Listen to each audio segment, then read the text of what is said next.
If you're in the market for a fun, fast and fashionable little runabout, you could do much worse than the R53 Mini Cooper S.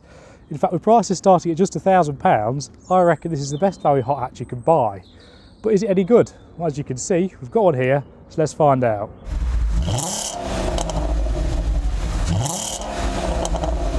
So if you've seen any of my previous videos, well, this was going to be different. It's a bit of an experiment really. So this is my friend Jake, who's kind of going to be a co-presenter today, we think. Hopefully. Yeah. So, straight away mate, why did you buy a £1,500 Mini Cooper S? Well, I needed a car. Yeah. I looked around. I went through several options, but I'm always after something a bit fun, a little bit different. With this, for what it is, it definitely is. But yeah, I was sort of looking around for something fun, and for the money that I could spend, which ended up going up a bit. This was probably the best thing I could find. You see, Jake's kind of like a closet petrol head. He's mostly into football, but like with my purchase of my Saab, I wanted a cheap runabout, and I ended up with a £250,000 Saab. He wanted a sort of £500, £700 little cheap thing, and ended up spending twice his budget on a car which isn't actually, well, it's not that sensible really. Initially it was an excuse to get all my uni stuff home. So of course I picked the biggest car I could find. Well, here's what it is. So there's a few things that are obviously not standard on this, mainly the lights. We don't really know what's been done to this modification wise. We'll start by trying to cover what's been done to the exterior. Yeah. So what do you know then, mate? What's been done? Well, I mean, I've touched on these marvellously professionally done lights. Yeah, I'll get a camera in there because the wiring job in the back doesn't look all that waterproof, and we're not entirely sure how these work in MOT situations. It hasn't hurt me yet, so.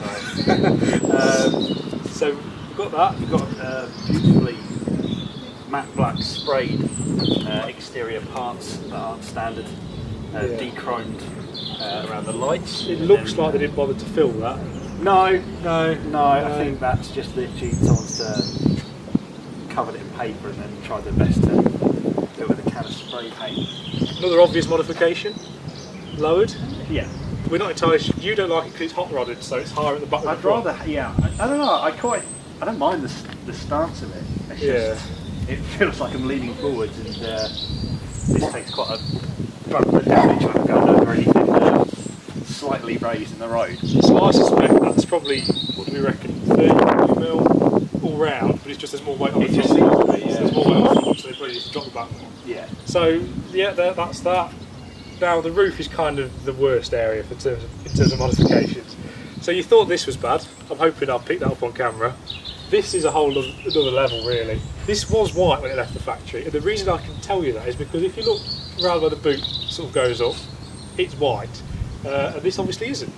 And around here you can see they didn't do a very good job of masking the edge off. No. And what have they done to the top, mate? I think they've sprayed through a net curtain.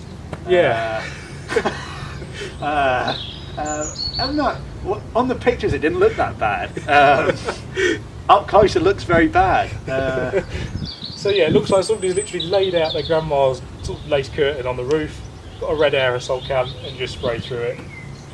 It's a sight to behold. I will get a camera on that at some point. Talking dodgy bodywork, this rear boot bit has been massacred as well. I assume that was originally black. But it just looks like somebody's got at it with a chisel and then painted over it. I think they're known to rust as well. Right, okay. Apparently I can pick up a new one for about 30 quid, so well, there you go. We'll see. Also, that wasn't a modification. That what was, this? Yeah, a jet washer took the area off. So. Nice. Well built then. Yeah. Oh yeah. So, okay, so kind of a bit rough on the modification front. Bought the 1,500 quid. What do you know is wrong with this car? So. Overall, apparently it's been really well looked after. Yeah. The only thing I know of is rear brakes after quite a bit of use start to squeal because they're starting to cling on a little bit. But apart from that, it seems solid. There's only like minor things like the power steering fluid has got a really minor leak, but I've never seen the level go down. Right. And the front left shock has also got a tiny leak, but it'll last. Cool. Overall, I quite like the look of this. I mean, it's 1,500 quid. Cheap cars are always going to have issues. I know that. And for what it is, I quite like it. There's nothing wrong with a modified car in my opinion, as long as it's subtleish. I think the net curtains is the only thing I'd take issue with. I quite like the lights in a way, it's just I'm not really sure how safe they are. Yeah, it's a bit different. I like the way they look, it's just until you really get in close to them that you realise the craftsmanship, the previous owner, it definitely wasn't done by a garage. So nice. Right, we'll have a look at the inside. Cool.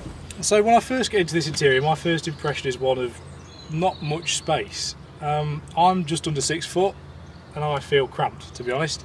My Renault Sport Clio, which I did have until it was crashed into, that felt a little bit more spacious than this, although admittedly I was sat higher up, so in this you're a little bit lower. How tall are you, mate? 6'4". So Jake's 6'4", and he does look it, to be fair, when he's sat here.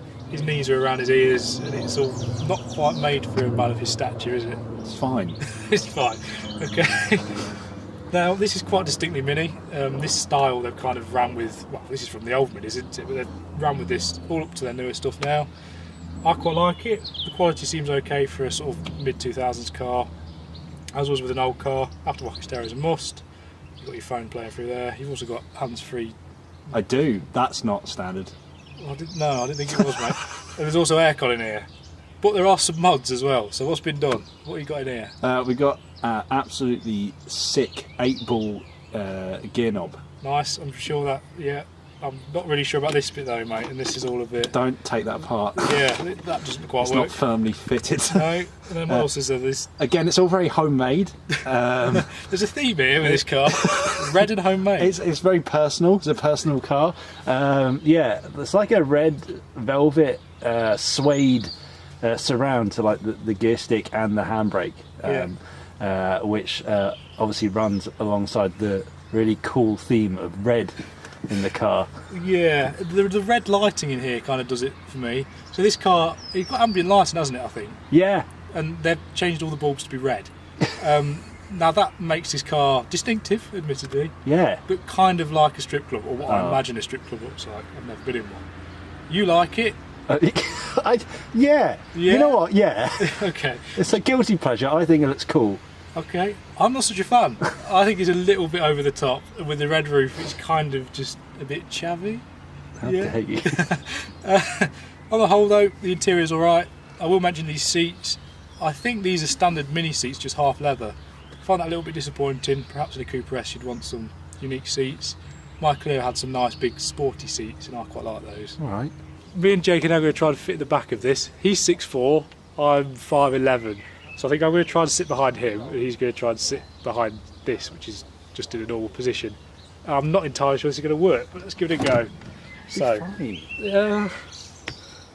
You say, it's already not looking good, mate. Please don't knock that cup holder, it's not secure. Okay, I've just sat on the seatbelt things, so that's comfortable. Oh, is that not secure either? No. Good, eh? Right, my feet, I can't put my feet forwards. So it looks like I fit, but I don't because my feet are bent underneath your chair. Go on then, mate. You'll be fine. Try and fold your frame into this. It's fine. Yeah, now pull that back. See? Okay, there's a little bit more room back here than I first thought. My feet don't fit though, mate. They don't. I'd move forward for you. Right, great. One more note on space, the boot in these Minis is tiny. So Jake bought this and he's trying to move back home from uni. How many trips are you making? 3 trips home, and it's a 4-hour journey there. So it's an 8-hour round trip each time. Not the most practical car. Tried to get him to buy a Saab, he wasn't having it. Right, so you joined us in the Mini now, and the weather has changed quite dramatically. Jake's feeling a little bit paranoid because somebody's been beeping and possibly trying to beckon us down for something, like the car's falling apart. We don't think it is. No. Now this weather is obviously not going to make Jake want to drive particularly quickly, which is fine because we're all about safety. Actually, we don't know if this has got an LSD, so the rain it's a good chance to check. So this Mini Cooper S, with it being an R53, is powered by a 4-cylinder, 1.6 litre supercharged engine. That means this car, with it being an 05, has 170 brake horsepower. But it did have 170 brake horsepower. This one's been messed around, hasn't it? Yeah. So we're not entirely sure. I'm going to say 185, 190 at a push. Let's say it because it sounds better. Right, because it's also got an exhaust, which you might be able to tell, which is why I've had to try and deploy 2 microphones, because I was fairly confident we wouldn't be able to hear anything thanks to that exhaust. Yeah. So driving impressions then, mate. How'd you find it? Yeah, it's great. It's like a little go-kart on steroids. It's very quick in a straight line, and obviously you can carry it around the corners. It just seems to stick to the roads. Yeah, so I think out of the factory this is quoted at 7 seconds to 60, 130 something I think top speed. I guess the 0-60 might be slightly lower if it has been modified. We think it has. Yeah, I've got some experience with a Mini. I drove a newer one. That thing handled really well. I get the same impression here, to be honest. It feels like it's going to stick to the road amazingly well. I think the lowered suspension will help that. I think so. But the lowered suspension does mean the ride is a little bit crashy. Yeah. Oh, there's an example. Yeah. So we've been tackling some speed bumps, and it seems that no matter how slow Jake goes, this thing scrapes at the front. Yeah. And another slight issue with the modifications on this, don't know if you can tell, that exhaust, it's not too bad now, but what's it like on the motorway? It's like a constantly in my brain. It's like just a constant drone, especially if you're doing 70, because it's like right at the frequency that shudders through the car and into your ears. So Jake argues he has to do slightly above the speed limit. I do. Because otherwise he can't hear anything and he goes mental. It's true. Yeah, it's quite loud. Now with this being supercharged, I quite like it because you can hear the supercharger whine. Not entirely sure how well that's going to be picked up in the audio because we've got rain, so that's probably going to be all you can hear. The car does sound good, does drive good. Again, for £1,500, the way this thing drives is more than satisfactory, really. Yeah? Definitely. What for the money? It's straight over here, mate. Obviously, I had that Nissan 350Z at one point. God rest its soul. Yes, poor thing. And I didn't think I'd be able to match something that was as fun as it. And this is blown past my expectations. And I'd say this is actually just as fun as that was. Yeah. Especially in the corners and things, because it just wants to keep going and keep gripping. It's great. Yeah, down here, mate. Sorry. Is the driving? Does it all feel healthy? Oh. There it is. So it's kind of what this car was made to do, really. Yeah. It does feel very antisocial. It's not the most conspicuous car in the world. No. It has to be said, I accidentally sent Jake down a taxi lane the other day.